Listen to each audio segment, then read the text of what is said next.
चलो देखो, अब हम लोग ये देख चुके कि फंडामेंटल राइट हमने समझ चुके कि पूरे 12 से 35 तक देख लिए, भाग 3 में आते सब समझ गए। 14 से 18 देख लिया, 19 से 22 देख लिया, 23 24 देख लिया, और 25 से 28 देख लिया, 29 30 भी देख लिया, 31 देख लिया कटा हुआ है, और 32 हमने समझ लिया संवैधानिक उपचार। अब 33 34 35 भी देख लिए हमने। अब हमारे थोड़े से FR यानी मौलिक अधिकारों के बारे में कुछ बातें हैं वो समझ लें। FR का निलंबन, निलंबन का मतलब होता है कि कब आपके जो अधिकार हैं वो आपको नहीं मिलेंगे, निलंबित कर दिए जाएंगे, हटा दिए जाएंगे। तो निलंबित का मतलब क्या, हटाना, ठीक है, यानी कब आपके अधिकार जो आपको दिए गए हैं वो हटा दिए जाएंगे, निलंबन कर दिया जाएगा, ठीक है। तो कब कब हटाए जाएंगे देखो, जैसे मतलब वैसे तो बहुत अलग अलग है, लेकिन राष्ट्रीय आपात की थोड़ा समझो। ये आर्टिकल 358 तो हमने पढ़ा ना, भाग 18 में, भाग 18 में राष्ट्रीय आपात उपबंध देखे, तो उसमें एक राष्ट्रीय आपात भी है। तो आर्टिकल 358 और 359 ये इससे संबंधित है कि FIR का आपका निलंबन कब कब होगा। तो आर्टिकल 358 क्या कह रहा है, आर्टिकल 358 ये कह रहा है कि यदि युद्ध या बाह्य आक्रमण, भारत से कोई आक्रमण हो गया या भारत युद्ध कर रहा है, ठीक है, के कारण राष्ट्रीय आपात की घोषणा, राष्ट्रीय आपात घोषणा कर दी कि राष्ट्रीय आपात लग गया देश में, राष्ट्रीय आपात की घोषणा, यानी कि ये ध्यान रखना कि ये दोनों आर्टिकल जो हैं 358 और 359 ये भाग 18 में पहली बात तो ये ध्यान रखना है, और इसको राष्ट्रीय आपात संबंधी बोलते हैं, यानी कि इसके तहत 358 के तहत राष्ट्रीय आपात लगा दिया जाएगा। तो राष्ट्रीय आपात की घोषणा होती है तो आर्टिकल 19 जो आपका है, आर्टिकल 19 स्वतः निलंबित हो जाता है। तो आर्टिकल 19 स्वतः का मतलब अपने आप, जैसी राष्ट्रीय आपात घोषणा हुई आर्टिकल 19 वो 19 में क्या लिखा है, वो 19(1)(a), 19(1)(b), ठीक है, ठीक, 1(c)(d)(e)(f)(g)(h) लिखा है और F वाला हटा हुआ है, ध्यान रखना। तो वो जो आर्टिकल हैं वो आपके स्वतः निलंबित हो जाएंगे, अपने आप हट जाएंगे, जिसमें आपको कहीं भी घूमने फिरने की सब अगर आज़ादी मिली है और अभिव्यक्ति की आज़ादी वगैरह सब अपने आप हट जाएगा। 358 यानी कि उन्होंने कह दिया कि मैंने आर्टिकल, अगर ऐसा पता चलेगा राष्ट्रीय आपात आर्टिकल 358 के तहत लगाए और राष्ट्रीय आपात 359 के तहत, समझो ये बात समझ में आई। यानी कि इसमें अगर 358 लगा आर्टिकल, राष्ट्रीय आपात लगा, तो आपका क्या होगा, आर्टिकल स्वतः, आर्टिकल 19 स्वतः अपने आप निलंबित हो जाएगा। कोई कहने की जरूरत नहीं कि अलग से नहीं बोलेंगे राष्ट्रीय घोषणा कर दी और आर्टिकल 19 अलग से हटाया जाएगा, ऐसा नहीं कहा जाएगा। जैसे ही राष्ट्रपति की घोषणा कर दी गई, राष्ट्रपति आपात की घोषणा, और तुरंत ही आपका आर्टिकल 19 गया।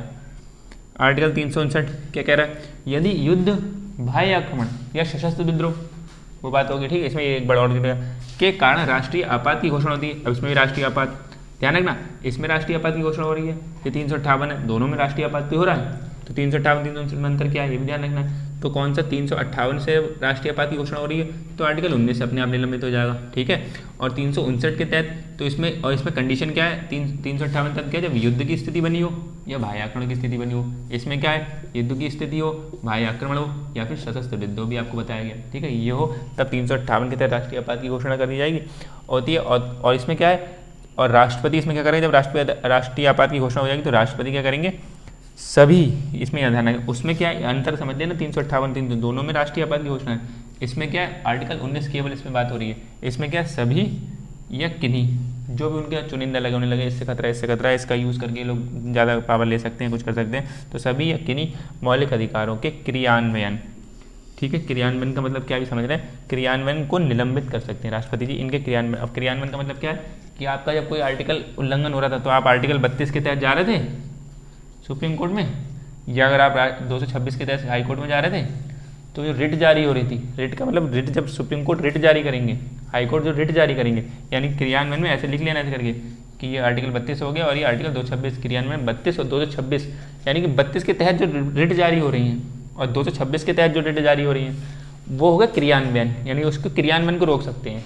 यानी आप क्या करोगे, आप कहोगे नहीं मेरी तो ये अधिकार हनन हो रहा है, मैं जा रहा हूँ रिट जारी करवा रहा हूँ अभी, तो वो रिट जारी सुप्रीम कोर्ट राष्ट्रपति रिट रोक सकते हैं कि भाई नहीं, आपके 32 के क्रियान्वयन रोक सकते हैं। क्रियान्वयन को समझे, आपका अधिकार उल्लंघन हुआ। एक होता है कि सुप्रीम कोर्ट कई बार खुद कह देता है कि अरे उसका जो उल्लंघन कर रहे हो आप कैसे कर रहे हो, हटो सुप्रीम कोर्ट खुद भी कह दे, लेकिन तो राष्ट्रपति सुप्रीम कोर्ट की प्रक्रिया को क्रियान्वयन को रोक देंगे, क्योंकि क्रियान्वयन का मतलब क्या, 32 के तहत सुप्रीम कोर्ट रिट जारी करेगा ना, तो सुप्रीम कोर्ट जो रिट जारी कर रहा है तो राष्ट्रपति रोक देंगे, ना ये मत करो, और जो भी उनको लगेगा वहाँ पे कोई भी आर्टिकल के तहत, या फिर 226 में हाई कोर्ट को भी रोक देंगे, हाई कोर्ट को भी रोक देंगे। यानी कि आपका उल्लंघन हुआ, आप गए वहाँ तक, तो आपको तो पहले सीमित कर दिया, लेकिन सुप्रीम कोर्ट की भी कार्यवाही को यहाँ पर रोक देंगे और हाई कोर्ट की भी कार्रवाई क्रियान्वयन, ठीक है। यानी राष्ट्रपति सभी या किन्हीं मौलिक अधिकारों के क्रियान्वयन को निलंबित कर सकते हैं।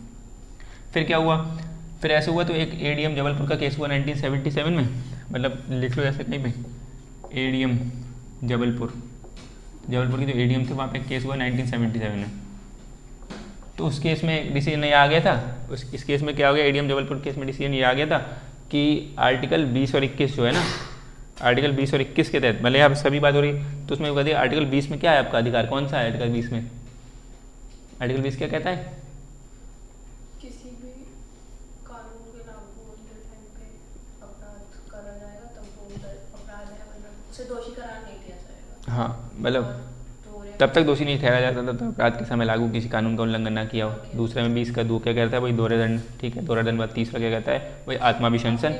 हाँ आप लोग कोशिश करो ऐसे वाले वर्ड बोलो कि बेला भूत लक्षी विधायन, ठीक है, दोहरा दंड और आत्माभिशंसन, ये भी याद रह जाएगा। आत्माभिशंसन का मतलब सेल्फ इंक्रीमिनेशन, खुद को कोई अपने आप को, अभिशंसन का मतलब इंक्रीमेशन का मतलब होता है जलाना, ठीक है, ऐसे इंक्रीमेट कर देते हैं बॉडी को, तो वो कर देते हैं, तो क्या है अपने आप किसी को नहीं मारेगा, ठीक है।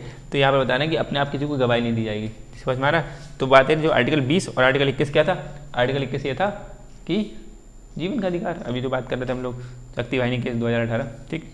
तो जी हाँ, जीवन का अधिकार एक समेकित का बहुत बड़ा अधिकार है। तो ये जीवन का अधिकार जो आपको है, तो इसके क्रियान्वयन को राष्ट्रीय आपात के दौरान भी निलंबित नहीं किया जा सकता। ये 44वें संविधान संशोधन के बाद ऐसा कहा गया, लेकिन एडीएम जबलपुर केस में क्या कहा गया कि अगर आप राष्ट्रीय आपात 359 के तहत लगाते हैं तो 20 और 21 को भी आप कर सकते हैं। यहाँ पर बता सभी और किन्हीं की बात करें तो 20 और 21 के भी आप क्रियान्वयन को रोक दो कि आपको जीने का अधिकार भी आपको छीना जा रहा है ना, तो आपका क्या हो गया आगे कि मेरे जीने का अधिकार छीना जा रहा है, तो सुप्रीम कोर्ट के क्रियान्वयन रोक देंगे राष्ट्रपति, नहीं बोलो छीनने जाने दो। अगर जब ऐसी स्थिति आ रही है राष्ट्रीय आपात लगा तो इसको ये भी अधिकार नहीं मिलेंगे, ये एडीएम जबलपुर केस में ऐसा कह दिया गया था। लेकिन बाद में ये 1977 में है, ध्यान रखना। फिर 1978 में संविधान संशोधन हुआ 44वां, ठीक है।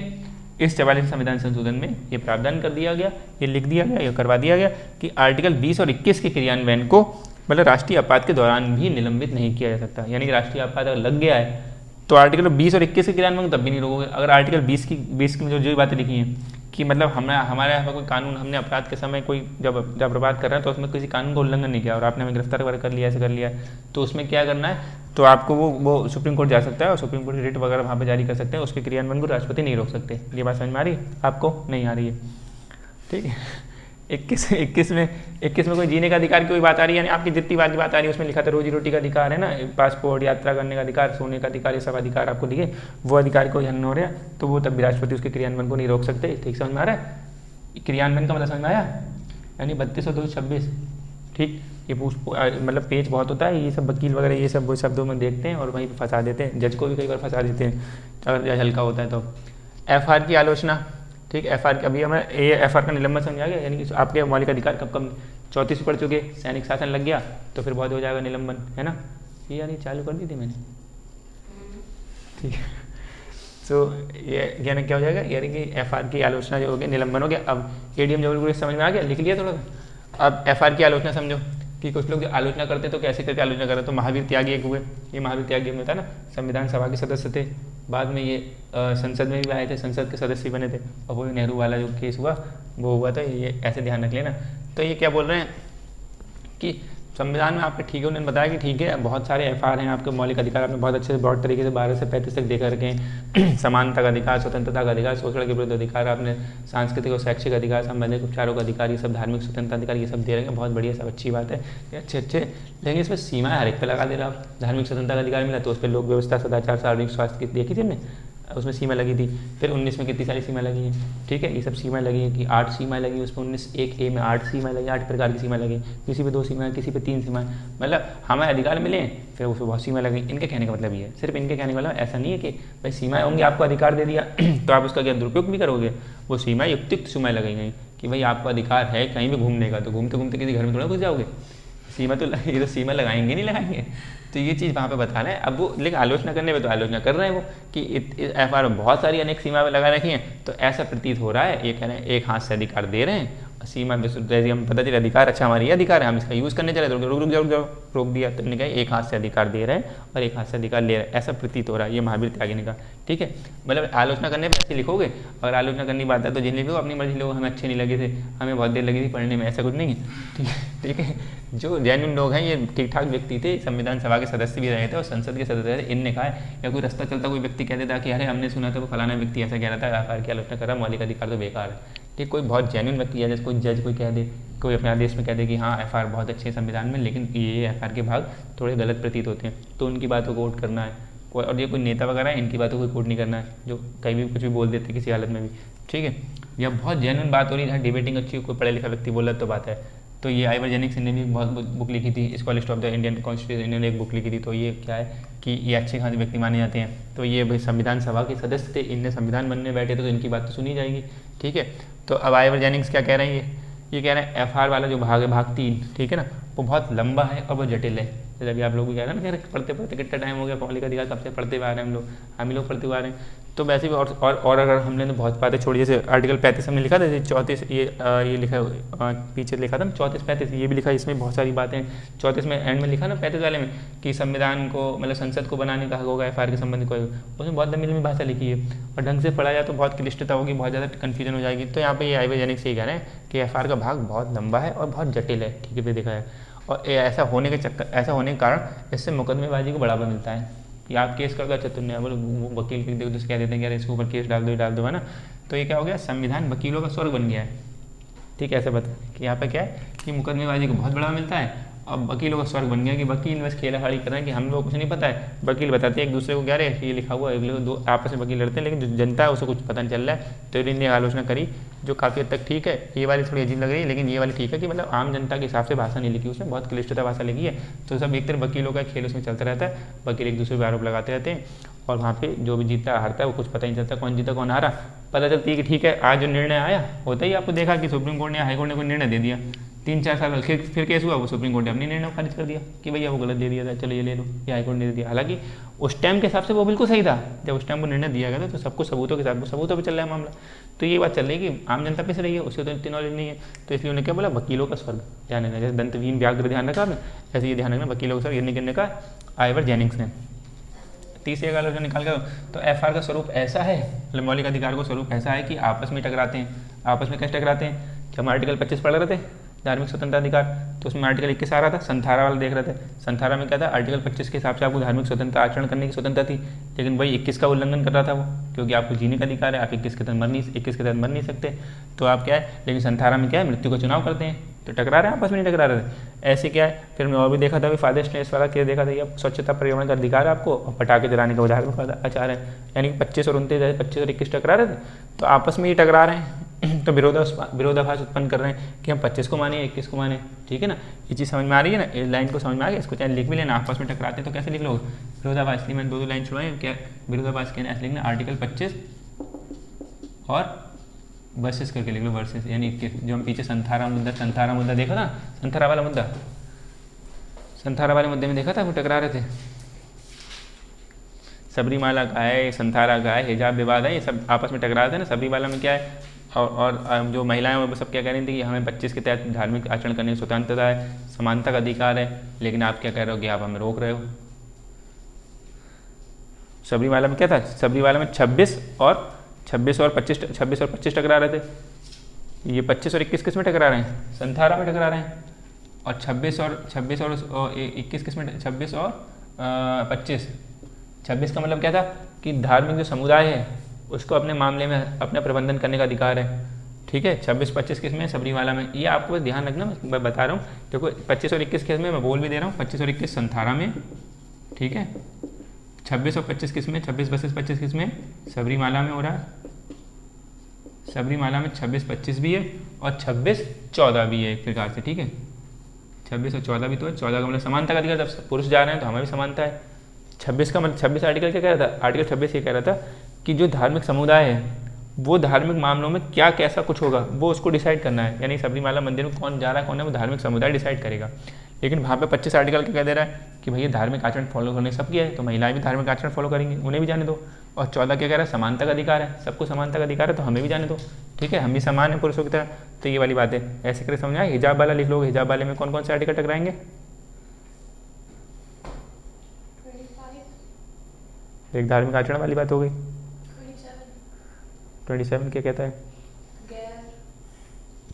वो 26 में दिया था, मतलब ऐसे अब थोड़ा सा टटोलना था, दिमाग चलाना, ठीक है। 5 वाला आचरण वाला है और 26, ठीक है, ऐसे वाला। अब FR का स्वरूप ऐसा है कि ये वो लिख लिया। अब FR अब इन्होंने क्या 14 के FR इन मौलिक अधिकार क्या USA से लिए गए, हमने देखा ना, बिल ऑफ राइट्स हमने देखा था, शुरुआत में देखा था कि मौलिक अधिकार क्या है, अमेरिका के बिल ऑफ राइट्स से लिए गए हैं ना चिंटू भाई, बिल ऑफ राइट्स से लिए गए, USA से लिए गए। तो उन्होंने कहा अर्थात संविधान निर्माताओं को इसको श्रेय नहीं देंगे हम। मतलब जो आप कहते हैं कि संविधान निर्माताओं ने इतने बढ़िया अधिकार बना के दिए हैं हमें, ऐसे करके संविधान निर्माताओं ने ऐसे करा वैसे करा, तो हम संविधान निर्माताओं को श्रेय नहीं दिया जा सकता, ये यूएसए से आपने उठाए छेपे हैं वहाँ से, है ना, कॉपी पेस्ट करा ऐसे करके, इसलिए आलोचना करने वाले ये तक कह जाते हैं। अब हमें महत्व समझना है कि संविधान में इसका महत्व क्या है कि मौलिक अधिकार होगा। तो मौलिक अधिकार क्या है? तानाशाही से रक्षा करते हैं। तानाशाही का मतलब क्या है? यानी कि आपको बिल्कुल भी आपको दबा के नहीं रखा जा सकता। आपके कुछ अधिकार हैं, ज़्यादा आपसे कुछ आपको कहीं पे घूमने फिरने नहीं दिया रहा, आपको कहीं पे मतलब पढ़ने का अधिकार, कहीं पे ठीक शिक्षा का अधिकार में बात करें, ऐसे कुछ अधिकार आपके स्वास्थ्य अधिकार कुछ हनन हो रहे हैं किसी प्रकार से, या पर्यावरण के अधिकार हनन हो रहे हैं, तो आप सुप्रीम कोर्ट जा सकते हैं। मतलब नॉर्मल स्थिति में बहुत अच्छा चल रहा है, लेकिन जब कोई सैनिक कानून वगैरह ऐसा कुछ होता है तब ये सब एफ धरे रह जाते हैं। ठीक है, यहाँ पर क्या है, लेकिन तानाशाही से रक्षा कर रहे हैं कि आपको दबा के बिल्कुल नहीं रखा जा सकता, आपको बिल्कुल ऐसा नहीं गुलामी के तौर पर रखा जा सकता, आपके भी कुछ अधिकार हैं। तो ये एफ जो आपके तानाशाही से रक्षा करते हैं। दूसरा क्या है, एफ जो है लोकतंत्र के सफल संचालन के जरूरी है। मतलब लोकतंत्र अगर अच्छा, लोकतंत्र का मतलब क्या है, लोकतंत्र का मतलब क्या है कि जनता वहाँ पे चुनेगी, किसी को प्रतिनिधि बनाएगी और वो प्रतिनिधि वो जनता के लिए ही काम करेगा। तो वहाँ पे लोकतंत्र के सफल संचालन के लिए ज़रूरी है कि एफ क्या है, आपका अधिकार दे रहे हैं कि आप अपने हिसाब से एनसन करो, आप अपने हिसाब से अपना नेता चुनो।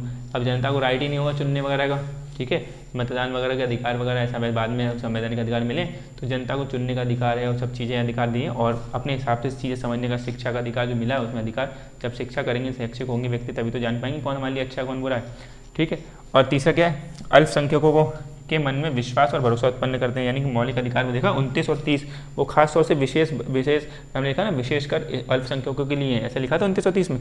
तो अल्पसंख्यकों के मन में जो कम जनसंख्या वाले लोग हैं, कम जनसंख्या के समूह लोग हैं, हिंदू तो मेजोरिटी में बात हो गई थी, फिर हमने बात ये ध्यान रख लेना कि हमने बात करी थी जो अल्पसंख्यक है वो किसमें, धार्मिक और भाषाई तौर पर, लेकिन एक हमने डेड डैश मार के लिखा था वो कौन सा, प्रांतीय तौर पर। ठीक है, वो उसमें कौन से दो आपको ध्यान रखने, जैसे धार्मिक और टीएम पाई कैसे था, ठीक है, टीएम पाई कैसे सुप्रीम कोर्ट ने ऐसे खाली ऑब्जर्व करा था, देखा था, और एक था Ashwani Upadhyay.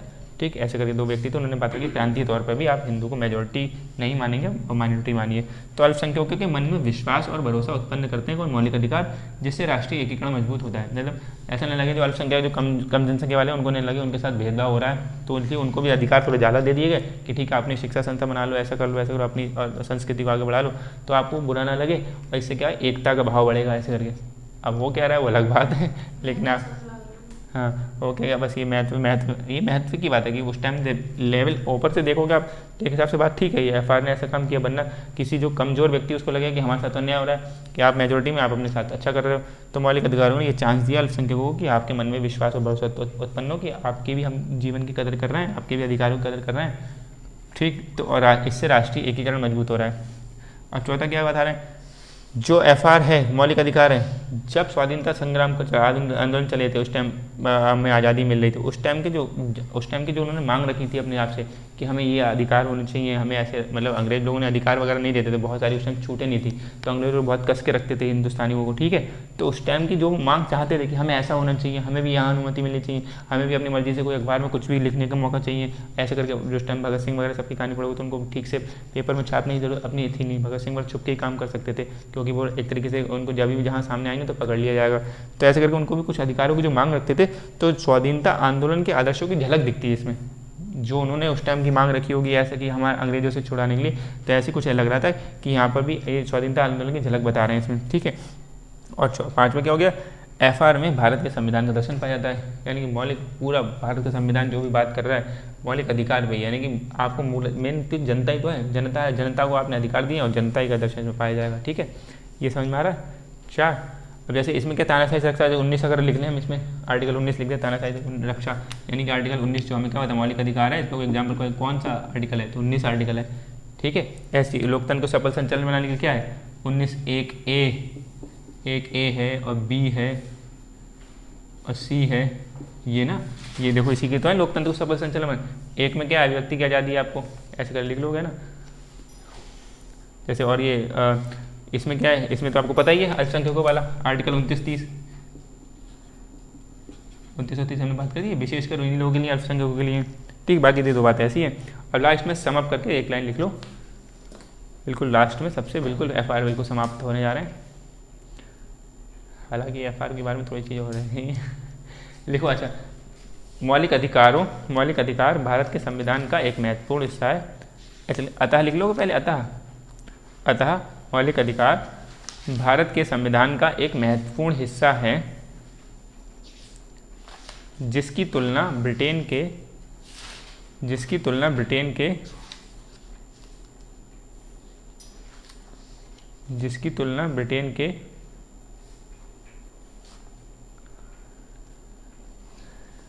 Magna carta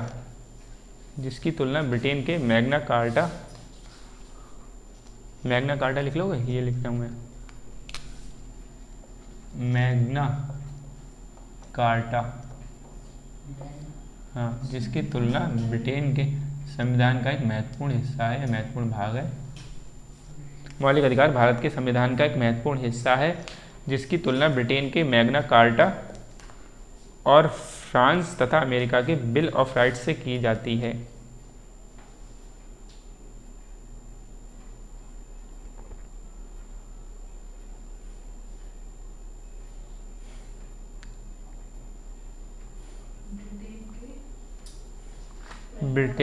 Britain के मैग्ना कार्टा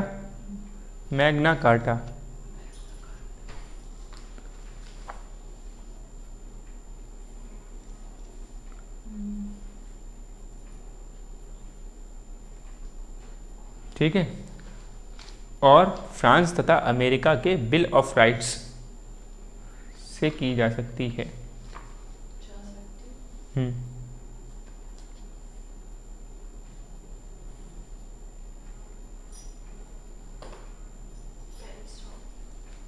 फाइंस डाउन, थोड़ा सा और लिख लो। हालांकि मौलिक अधिकार के बारे में 2-3 चीज़ें और हैं, जैसे मौलिक अधिकार एक हमारे पास संवैधानिक अधिकार है, ठीक है, एक हमारे पास संवैधानिक अधिकार है, एक हमारे पास कानूनी अधिकार है, कानून बना के संविधान ने अधिकार दिया हमें, और एक संविधान के सरकार ने अधिकार दिया है, और संविधान में अलग लिखे हुए हैं 300 संपत्ति का अधिकार, वो संवैधानिक अधिकार हमारा मौलिक अधिकार नहीं। तो मौलिक अधिकार, संवैधानिक अधिकार और कानूनी अधिकार, ठीक है, और एक आपका मानवीय अधिकार है, कुछ मानव के तौर पर अधिकार है, मानव अधिकार है, इनमें थोड़ी तुलनाएं रहेंगी, ठीक है, वो हम एक बार समझ लेंगे। हमें मानव अधिकार कुछ मिले हैं, ठीक, और मानव अधिकार क्या है, संवैधानिक अधिकार क्या है, कानूनी अधिकार क्या है और मौलिक अधिकार क्या है। लेकिन अभी पता है 2 बात लिख लो, वो 1-2 बात ये लिख लो, जब ये आपने अता करके लिख दिया कि कौन से मौलिक अधिकार है जो सिर्फ भारतीय नागरिक को प्राप्त है, कौन से अधिकार है जो विदेशियों को प्राप्त है, ठीक है, विदेशी है। अगली लाइन में लिखो जरा,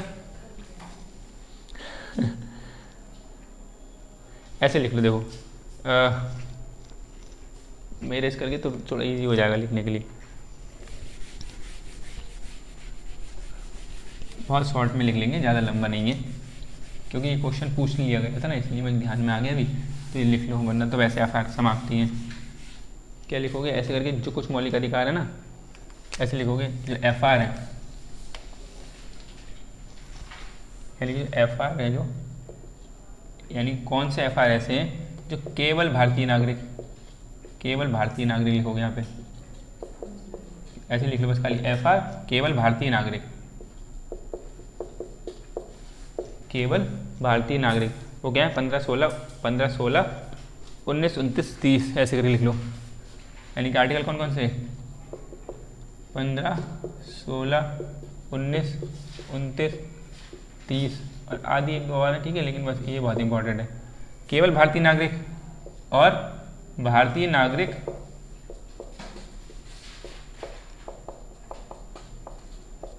और विदेशी, और कोई विदेश का व्यक्ति भी यहाँ पे आ जाता है भारत में, मतलब अभी भारत का नागरिक नहीं बनाया, लेकिन घूमने आया मान लो, ठीक है, तो उसको भी तो कोई आर्टिकल मिलेंगे 2125, ठीक है, आर्टिकल 2125,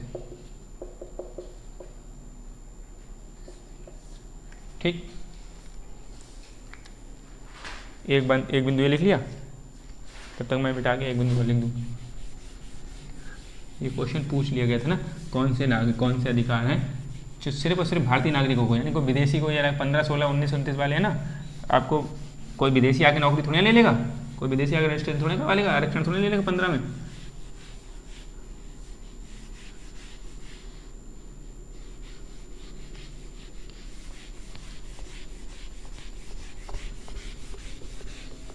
देखो अच्छा समझना भी जरूरी है। जैसे 15 आर्टिकल क्या कह रहा था, 15 आर्टिकल ये कह रहा है ना कि धार्मिक मतलब किसी के साथ भेदभाव नहीं किया, धर्म जाति लिंग इसके आधार पर भेदभाव नहीं किया जाएगा, ऐसे तो था। तो 15 आर्टिकल, अब जैसे मान लो कि सार्वजनिक स्थल पर, आप सार्वजनिक स्थल आप जो ताजमहल घूमने जाते हो, ठीक है, या आपने राजस्थान में हवा महल वगैरह जयपुर में घूमने जाओगे तो आपको कम टिकट लगेगा, आपको कम पैसे देने पड़ेंगे टिकट। विदेशी को जाएगा उसको बहुत ज़्यादा पैसे लिए जाएंगे, ऐसा है ना। तो वो कहेगा हमारे साथ भेदभाव कर रहे हो, तो कहेगा नहीं 15-16 ये सब ना आर्टिकल केवल भारतीय नागरिकों विदेशियों के लिए नहीं है। देखा ना आपने, बहुत ज़्यादा पैसे लेते हैं उनसे, हमसे नहीं, तो उनके साथ भेदभाव किया जा सकता है, उनसे बहुत गुना पैसे लेते हैं, ठीक है, ऐसे ही समझ लेना ये इससे एग्जाम्पल से। और ये क्या है, ये 2125 ऐसा है कि विदेशी भी आएगा उसको भी जीने का अधिकार है, ये सुने उसके साथ भेदभाव कर लोगे, उसको आया उसको मारा लोगों। और 25 में क्या था, चलिए धार्मिक स्वतंत्रता का अधिकार, यानी कि उसका कोई धर्म होगा तो उसकी भी आप इज्जत करोगे, ठीक है। ये अब अगला ये वाला बिंदु हो गया, एक पॉइंट और लिखो वैसे लास्ट है, यानी कुछ मौलिक अधिकार, मतलब ऐसे लिख लो, ये लिखा आपने, एक लिखो FR, फिर से ऐसे करके शॉर्ट में फिर से लिखवा दो, केवल राज्य के विरुद्ध, केवल राज्य के विरुद्ध। और जो FR कुछ ऐसे हैं, राज्य और निजी व्यक्ति के विरुद्ध, राज्य और निजी व्यक्ति के विरुद्ध,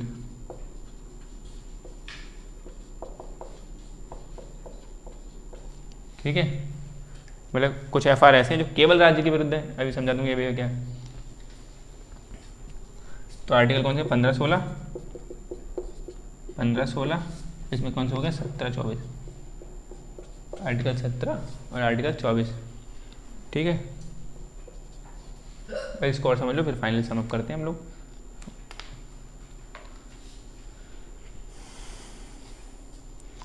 ये तो समझ गए थे 15-16-19 ही। अभी समझो कुछ मौलिक अधिकार ऐसे हैं जो आपको केवल राज्य, यानी राज्य अगर आपका कुछ हनन कर रहा है मौलिक अधिकारों का, तो फिर आप क्या करोगे, उसको कहोगे आप मेरा हनन कर रहे हो, राज्य के विरुद्ध आपको मौलिक अधिकार प्राप्त। जैसे 15 और 16, 15 में क्या है, वही सब रजिस्ट्रेशन वगैरह भेदभाव नहीं किया जाएगा, 16 में क्या नौकरी वगैरह वाले ना, तो ये तो राज्य ही देगा ना आपको। और ये क्या है, राज्य और निजी व्यक्ति, यानी कि आप इसमें निजी व्यक्ति के पास छोड़े जा सकते हैं।